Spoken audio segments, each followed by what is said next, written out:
ആലുവ, കോയമ്പത്തൂർ, പാലക്കാട്, തോട്ടുവ, മലപ്പുറം എന്ന വിവിധങ്ങളായ സ്ഥലങ്ങളിൽ നിന്ന് ഓൺലൈനായിട്ട് അഭ്യസിച്ചവരാണ് ഇവിടെ ഉള്ളത്. ആണ്ടാൾ തിരുവടികളെ കുറിച്ച് പറയുകയാണെങ്കിൽ വളരെ ചുരുക്കി തന്നെ പറയാം. ശ്രീവല്ലിപുത്തൂർ എന്ന ഗ്രാമത്തിലാണ് ആണ്ടാൾ ജനിച്ചത്.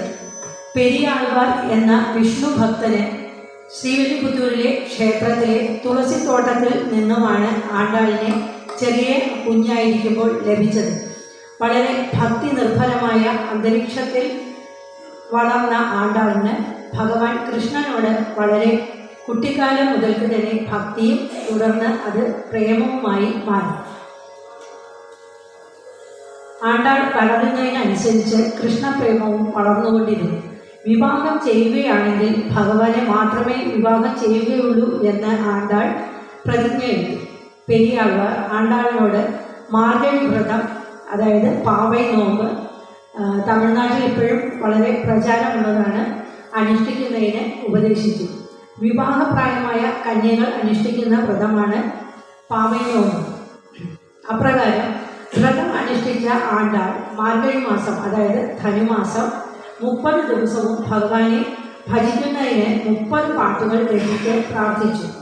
ആ പാട്ടുകളാണ് തിരുപ്പാവൈ എന്ന് അറിയപ്പെടുന്നത്. ഒടുവിൽ ശ്രീരംഗത്തിലെ ശ്രീ രംഗനാഥ ഭഗവാനെ ആണ്ടാൾ പതിയായി സ്വീകരിച്ചു. വധുവിൻ്റെ വേഷത്തിൽ ശ്രീ രംഗനാഥ സന്നിധിയിൽ എത്തിയ ആണ്ടാളിൻ്റെ ഭൗതിക ശരീരം ശ്രീ രംഗനാഥനെ ലയിച്ചു.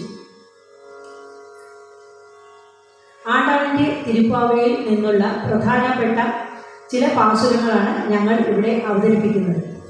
പാസുരങ്ങളുടെ നൃത്താവിഷ്കാരം ശ്രീമതി കലാമണ്ഡലം രാധ ജയകുമാർ ആണ് അവതരിപ്പിക്കുന്നത്. കൂടാതെ തമിഴ് ബ്രാഹ്മണരുടെ തനത് കലാരൂപമായ കോലാട്ടം, കുമ്മി എന്നിവ ശ്രീ മാതാ കോലാട്ടം ഗ്രൂപ്പ് ചോറ്റാനിക്കരയാണ് അവതരിപ്പിക്കുന്നത്.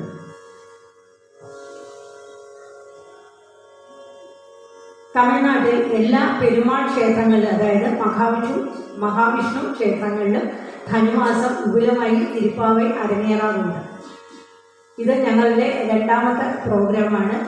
ആദ്യത്തെ അരങ്ങേറ്റ പ്രോഗ്രാം ഇവിടെ അടുത്ത് തന്നെ തോട്ടുവ ധന്വന്തരി ക്ഷേത്രത്തിലാണ് അവതരിപ്പിച്ചത്. അപ്പോൾ ഞങ്ങൾ ആദ്യമായിട്ട് ചെയ്യുന്ന പരിപാടികളായതുകൊണ്ട് കുറേ തെറ്റുകളും കുറ്റങ്ങളും ഒക്കെ ഉണ്ടാകാൻ സാധ്യതയുണ്ട്. അതൊക്കെ പുറത്ത് ഞങ്ങൾക്ക് വേണ്ട സപ്പോർട്ട് നൽകണം എന്ന് അപേക്ഷിക്കുന്നു. കൂടാതെ ഞങ്ങൾക്ക് ഈ പരിപാടി ഇവിടെ അവതരിപ്പിക്കുന്നതിന് വേണ്ട സൗകര്യങ്ങൾ ചെയ്തു തന്ന ക്ഷേത്ര ഭാരവാഹികളോടും ശ്രീ ശ്രീരാമകൃഷ്ണൻ അവരോടും, കൂടാതെ പത്മനാഭ മാമ ആണ് ഇതിന് മുൻകൈ എടുത്ത് ഞങ്ങൾക്ക് ഇവിടെ ഒരു പരിപാടി അവതരിക്കുന്നതിന് വേണ്ട സൗകര്യങ്ങൾ ചെയ്തു തന്ന മാമാനും ഈ സമയത്ത് ഞങ്ങളുടെ ഗ്രൂപ്പിൻ്റെ നന്ദി രേഖപ്പെടുത്തുന്നു.